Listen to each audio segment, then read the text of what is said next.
Hello fellow gamers and gaming enthusiasts. Gameverse YouTube channel first ever unboxing video like എല്ലാവർക്കും സ്വാഗതം. As you all know from the thumbnails, ഇന്ന് നമ്മൾ unbox ചെയ്യാൻ പോകുന്നത് ഒരു brand new PS5 slim version disc edition ആണ്.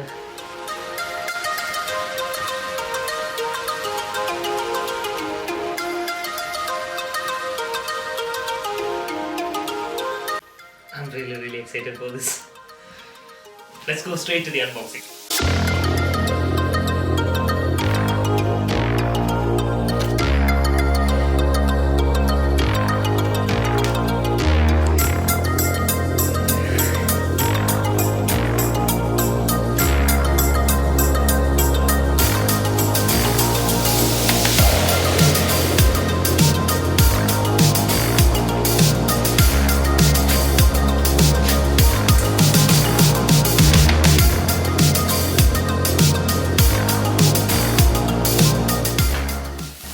So guys, ഞാൻ നേരത്തെ പറഞ്ഞതുപോലെ നമ്മുടെ കയ്യിലുള്ളത് PS5-ൻ്റെ സ്ലിം എഡിഷൻ ആണ്.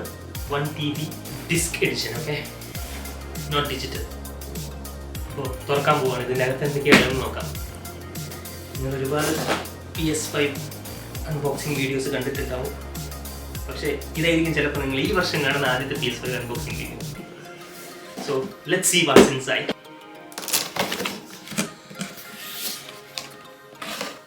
സോ ആദ്യം തന്നെ കാണുന്നത് ഒരു പവർ കേബിളാണ്. നമ്മളിപ്പോൾ ഉള്ളത് സ്കോട്ട്ലൻഡിലാണ്, അതുകൊണ്ടാണ് യൂറോപ്യൻ പ്ലഗ്, റൈറ്റ്.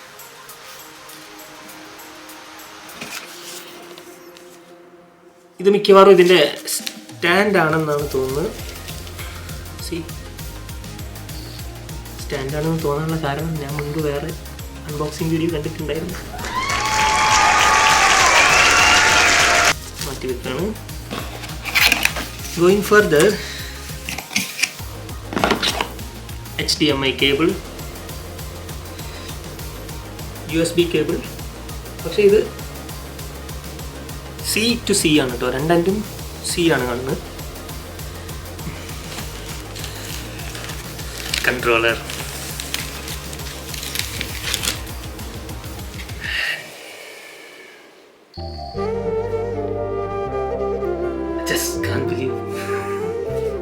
എൻ്റെ വലിയ സ്വപ്നമായിരുന്നു ഈ പറഞ്ഞ പോലെ ഒരു PS5. ഈ സാധനം ഞാൻ ഇപ്പോൾ കയ്യിൽ ഹോൾഡ് ചെയ്യുന്നു. എനിക്ക് സത്യം പറഞ്ഞാൽ വിശ്വസിക്കാൻ പറ്റില്ല. ഓക്കെ, സോ ഇതാണ് controller.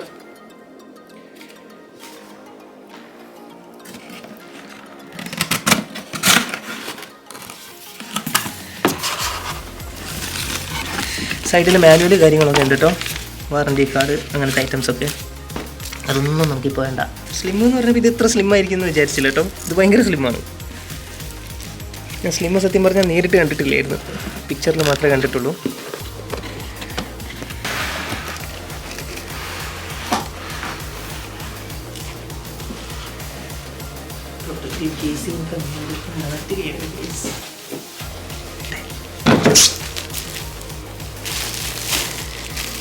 So here we go.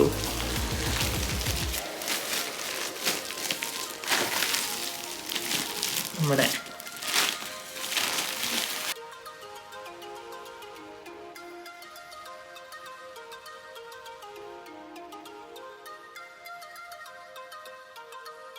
അപ്പോൾ ഡിസ്ക് വേർഷനും ഡിജിറ്റൽ വേർഷനും തമ്മിലുള്ള വ്യത്യാസം എല്ലാവർക്കും അറിയാലോ. ഈ ഒരു ഡിസ്ക് ഡ്രൈവ് ഡിജിറ്റൽ വെർഷനിൽ ഉണ്ടാവില്ല. അതിൽ നമുക്ക് പ്ലേ സ്റ്റോറിൽ നിന്ന്, അതായത് പ്ലേ സ്റ്റേഷൻ സ്റ്റോറിൽ നിന്ന് ഡയറക്റ്റായിട്ട് ഗെയിംസ് ഡൗൺലോഡ് ചെയ്ത് ഇൻസ്റ്റാൾ ചെയ്ത് കളിക്കാം. ഡിസ്ക് എഡിഷൻ ആകുമ്പോൾ നമുക്ക് ഡിസ്ക് വാങ്ങിച്ചിട്ടിട്ടും കളിക്കാം, പ്ലേ സ്റ്റേഷൻ സ്റ്റോറിൽ നിന്ന് ഡൗൺലോഡ് ചെയ്ത് ഇൻസ്റ്റാൾ ചെയ്തിട്ടും കളിക്കാം. സോ ഒബ്വിയസ്ലി ഡിസ്ക് എഡിഷനാണ് ഡിജിറ്റൽ എഡിഷനേക്കാളും വില കൂടുതൽ. പിന്നെ ഈ ഡിസ്ക് എഡിഷൻ്റെ വേറൊരു ഗുണം എന്താണെന്ന് വെച്ച് കഴിഞ്ഞാൽ നമുക്ക് യൂസ്ഡ് ഗെയിംസിൻ്റെ CDs കിട്ടും, പൈസ കുറഞ്ഞ് കിട്ടും. അപ്പോൾ അങ്ങനെയും നമുക്ക് ഗെയിംസ് വാങ്ങിച്ച് കളിക്കാൻ പറ്റും.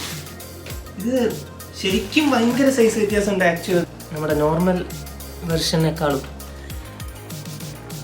ജസ്റ്റ് തിക്നെസ്സിന് മാത്രമല്ല, എനിക്ക് തോന്നുകയാണോ എന്ന് അറിഞ്ഞൂടാ, ഹൈറ്റിലും കുറച്ച് കുറവുള്ള ഫീൽ ചെയ്യുന്നുണ്ട്. റിയലി ബ്യൂട്ടിഫുൾ ആട്ടോ. ഈ ഒരു പോർഷൻ ഒരു മാറ്റ് ഫിനിഷാണ്. ഈ ഒരു പോർഷൻ ഗ്ലോസിയാണ്, ഭയങ്കര ഷൈനി ആൻഡ് സ്മൂത്താണ്. ഇത് കുറച്ച് റഫാണ്. ബാക്ക് സൈഡിലും അതുപോലെ തന്നെ. താഴേക്ക് മാറ്റാണ്, മുകളിൽ ഗ്ലോസിയാണ്. ക്യാമറയിൽ കാണുന്നുണ്ടോ മനസ്സിലാവുന്നുണ്ടോ എന്ന് അറിഞ്ഞൂടാ. സോ ഈ ഏരിയയിൽ നമ്മൾ ടച്ച് ചെയ്ത് കഴിഞ്ഞാൽ നമ്മുടെ ഫിംഗർ പ്രിൻസ് ഒക്കെ കാണാൻ പറ്റും. അപ്പോൾ ഇതിൻ്റെ റെയർ സൈഡിൽ പവർ കേബിൾ കണക്ട് ചെയ്യാനുള്ള പോർട്ടുണ്ട്, 2 USB പോർട്ടുണ്ട്, ഒരു ലാൻ പോർട്ടുണ്ട് ഇൻ്റർനെറ്റിന് വേണ്ടിയിട്ട്, ഒരു HDMI പോർട്ടും ഉണ്ട്. ഇത്രയാണ് ഇതിൻ്റെ മെയിൻ പോർട്ട്സ് വരുന്നത്. പിന്നെ ഫ്രണ്ടിൽ 2 USB-C പോർട്ട്സ് ഉണ്ട്, പിന്നെ ഒരു പവർ ബട്ടണും. പിന്നെ ഇവിടെ നമ്മുടെ CD ഇജക്റ്റ് ചെയ്യാൻ വേണ്ടിയിട്ടുള്ള CD-യുടെ ഡിസ്കിൻ്റെ ഒരു ബട്ടണുണ്ട്. So that's simple. ഇവിടെ PS-ൻ്റെ ലോക്ക്.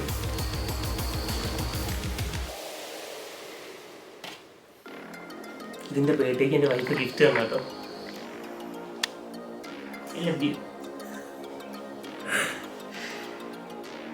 വൈഫാണ് ക്യാമറ എടുത്തോണ്ടിരിക്കുന്നത്, വീഡിയോ എടുത്തോണ്ടിരിക്കുന്നത്. സോ അപ്പോൾ ഇനി മെയിൻ ചടങ്ങിലേക്ക് പോകാം.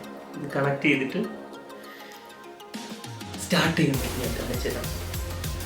ഓക്കെ, അപ്പോൾ നമ്മുടെ ഈ സ്റ്റാൻഡ് ഉണ്ടല്ലോ, ഇതിൻ്റെ ഈ മിഡിൽ പോർഷനിലാണ് ഇൻസേർട്ട് ചെയ്യേണ്ടത്. Like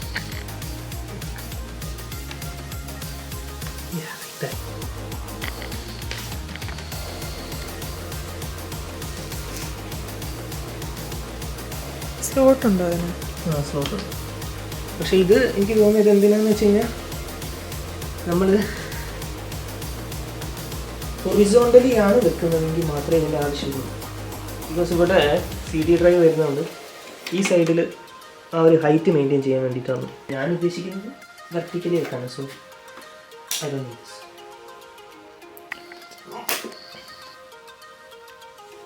So there goes our HDMI. ഇതിൻ്റെ കയ്യിൽ ഓൾറെഡി ഉണ്ടായിരുന്ന HDMI ആണ്, PS4 കണക്ട് ചെയ്തിരുന്നത്. അയ്യോ, പവർ കേബിൾ മറന്നു. There goes our power cable.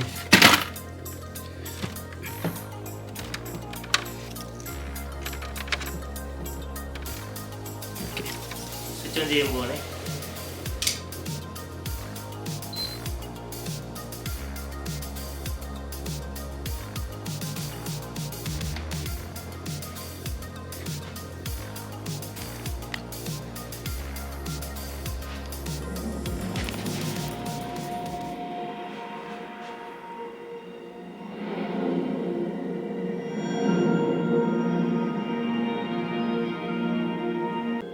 അപ്പോൾ നമ്മുടെ കൺട്രോളർ കണക്ട് ചെയ്യാൻ വേണ്ടിയിട്ടാണ് കാണിക്കുന്നത്. USB-C പോർട്ട് ഇതിൻ്റെ ഈ ഫ്രണ്ടിൽ കാണുന്ന C പോർട്ടിൽ കണക്ട് ചെയ്യായിരിക്കും ചെയ്യേണ്ടത്. Let's try. With the USB cable and press the PS button. Schließe deinen Controller mit dem USB-Kabel an die Konsole an und drücke die PS-Taste. Connectez votre manette à la console à l'aide du câble USB et appuyez sur la touche PS. ഇവർ പല ഭാഷയിൽ പറഞ്ഞുകൊണ്ടിരിക്കുകയാണ് controller connect ചെയ്യാൻ വേണ്ടി. Connect ചെയ്ത് കഴിഞ്ഞപ്പോൾ ഇവിടെ orange കളറിൽ ലൈറ്റ് കത്താൻ തുടങ്ങി. അപ്പോൾ PS ബട്ടൺ അമർത്തുകയാണ് ചെയ്യേണ്ടത്, പ്രസ് ചെയ്യാണ്. സോ അത് നീലയായി. സ്ക്രീനിൽ ലാംഗ്വേജ് സെലക്ട് ചെയ്യാൻ വേണ്ടി കാണിക്കുന്നുണ്ട്. English. Continue with screen reader turned on. Turn off. Select a Wi-Fi network.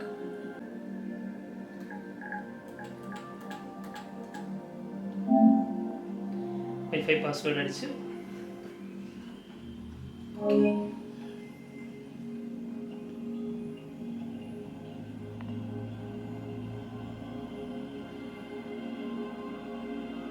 Display area adjust ചെയ്യാൻ വേണ്ടി പറയുകയാണ്. നമ്മൾ കുറയ്ക്കുന്ന സമയത്ത് ഇതുപോലെ കുറഞ്ഞു വരും. സർക്കിൾ കട്ടാവാതെ കിട്ടണം. ഈ എൻഡിലുള്ള ഈ സർക്കിൾസ് കട്ടാവാതെ കിട്ടണം എന്നാണ് പറയുന്നത്. ഈ സൈഡിലുള്ള സർക്കിൾ ഉള്ളിലോട്ടായിട്ടില്ല. ഇതാണ് മാക്സിമം. ഒരു എഡ്ജ് എന്തായാലും കട്ടാവും, ഇല്ലെങ്കിൽ പിന്നെ സൈഡിൽ ഈ പറഞ്ഞ പോലെ ബ്ലാക്ക് ലൈൻസ് പോലെ കാണും. അപ്പോൾ ഈ ടി വിക്ക് ഇതാണ് കറക്റ്റ്.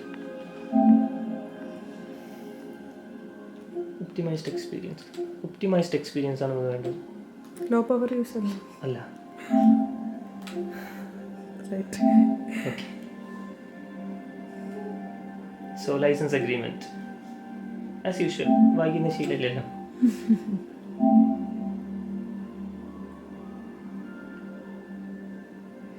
സിസ്റ്റം സോഫ്റ്റ്വെയർ അപ്ഡേറ്റ് ചെയ്യണം യൂസ് ചെയ്യാൻ വേണ്ടി.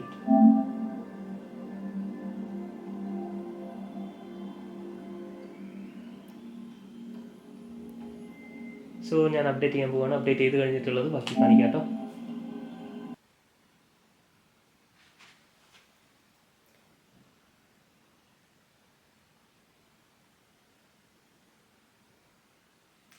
നമ്മുടെ അപ്ഡേറ്റഡ് സോഫ്റ്റ്വെയർ ഇപ്പോൾ ഇൻസ്റ്റാൾ ആയിക്കൊണ്ടിരിക്കുകയാണ്. ഇത് കഴിയുമ്പോൾ ഓട്ടോമാറ്റിക്കലി റീസ്റ്റാർട്ട് ആവും.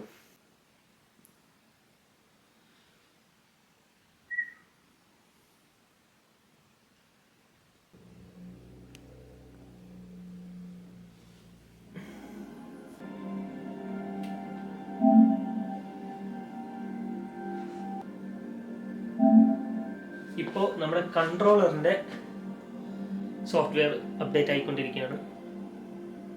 പെട്ടെന്നാവുന്നുണ്ട്. ഭാഗ്യത്തിന് ഇത് അപ്ഡേറ്റ് ആയി കഴിയുമ്പം കൺസോൾ റീസ്റ്റാർട്ട് ചെയ്യേണ്ട ആവശ്യമില്ല.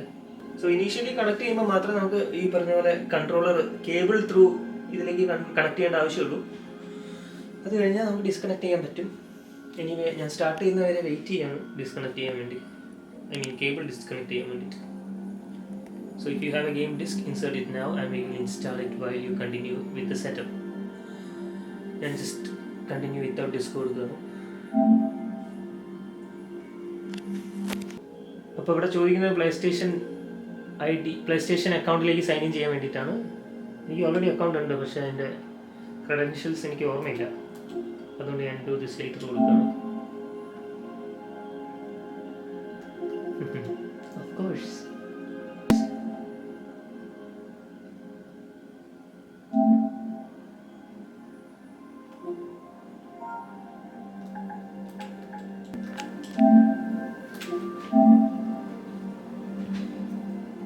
Confirm and continue.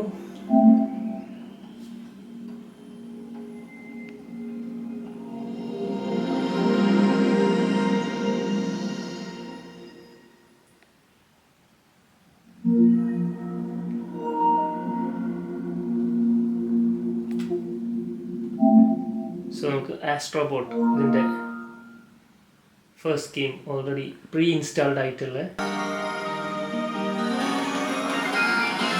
സോ ഞാൻ ഡിസ്കണക്ട് ചെയ്യാണ് കൺട്രോളർ, കേബിൾ ഡിസ്കണക്ട് ചെയ്യാണ്. സോ ഇത് കേൾക്കുന്നുണ്ടോ എന്നറിയില്ല. ഇതിൽ പല ഈ ട്രാൻസിഷൻ സൗണ്ട്സ്, ഈ ലൈറ്റ്സ് ഒക്കെ ഇങ്ങനെ പോകുമ്പോഴുള്ള സൗണ്ട്സ് കാര്യങ്ങളൊക്കെ നമ്മുടെ ഈ കൺട്രോളർ വഴിയാണ് കേൾക്കുന്നത്. കൺട്രോളറിലുള്ള ഈ സ്പീക്കേഴ്സ് വഴി. PS4ലും PS5ലും ഒക്കെ ഉള്ള ഒരു ഫീച്ചറാണ്. ഇപ്പോൾ ഈ കാണുന്ന ഈ ലൈറ്റ് ഇങ്ങനെ പോകുമ്പോഴൊക്കെയുള്ള ട്രാൻസിഷൻ സൗണ്ട്സ് ഒക്കെ നമ്മുടെ ഈ കൺട്രോളറിൻ്റെ സ്പീക്കറിലൂടെയാണ് നമുക്ക് കേൾക്കുന്നത് കേട്ടോ.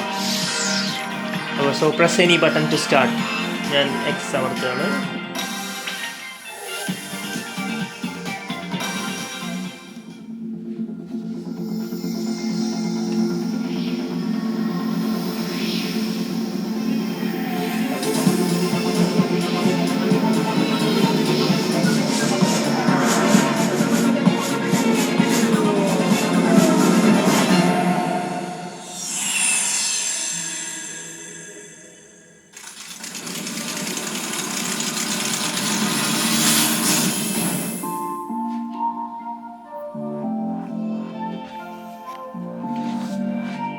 അഡാപ്റ്റീവ് ട്രിഗേഴ്സ് പ്രസ് ചെയ്യാൻ വേണ്ടിയിട്ടാണ് കാണിക്കുന്നത്.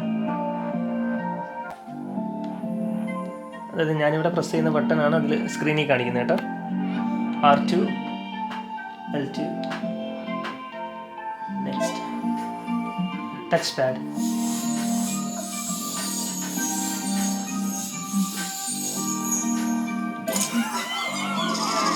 മോഷൻ സെൻസേഴ്സ്,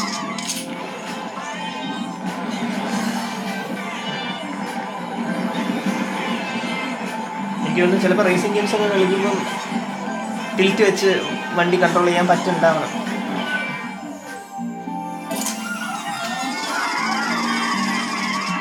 ഞാൻ ബാക്ക് അടിച്ചു വിടാം. 360 ഡിഗ്രിയിൽ എങ്ങനെ വേണമെങ്കിലും നമുക്ക് റൊട്ടേറ്റ് ചെയ്ത് കഴിഞ്ഞാൽ ഈ ആക്ച്വലി നമ്മുടെ പ്ലേ സ്റ്റേഷൻ സെൻസ് ചെയ്യും കേട്ടോ. It's really really cool. കൊള്ളാലോ പരിപാടി. ഞാനൊന്ന്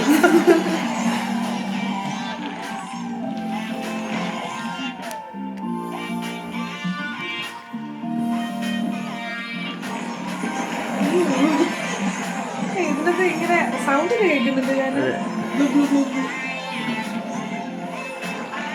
എങ്ങനെ 360 എങ്ങനെ തിരിച്ചു പിടിച്ചാലും സെൻസ് ചെയ്യും. It's really really cool. Okay, next ഫീച്ചറിലേക്ക് പോവാം.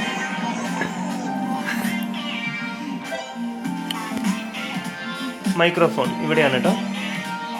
സിമ്പിൾ ഇവിടെ കൊടുത്തിട്ടുണ്ട് തൊട്ട് മുകളിൽ.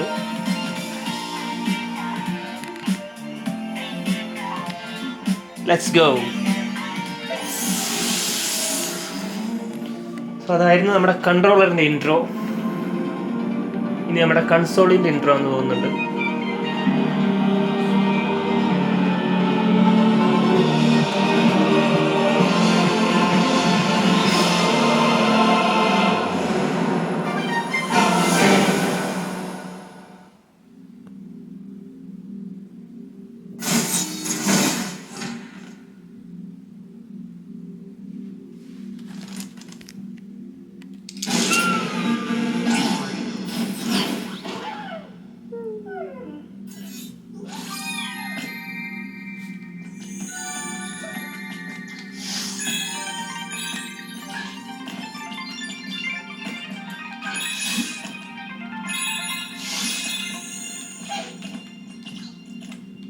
അപ്പോൾ ഇത്രയാണ് നമ്മുടെ unboxing video. Thank you for watching. ഇഷ്ടപ്പെട്ടെങ്കിൽ like, share and subscribe. So നമ്മുടെ ഫസ്റ്റ് വീഡിയോ ഒരു ഗോഡ് ഓഫ് വാർ ഗെയിമിൻ്റെ മലയാളം എഡിറ്റഡ് വെർഷൻ ചാനലിൽ കിടപ്പുണ്ട്. അത് കാണാത്തവർ പ്ലീസ് ചെക്കൗട്ട് ചെയ്യുക. So bye, see you with the next one.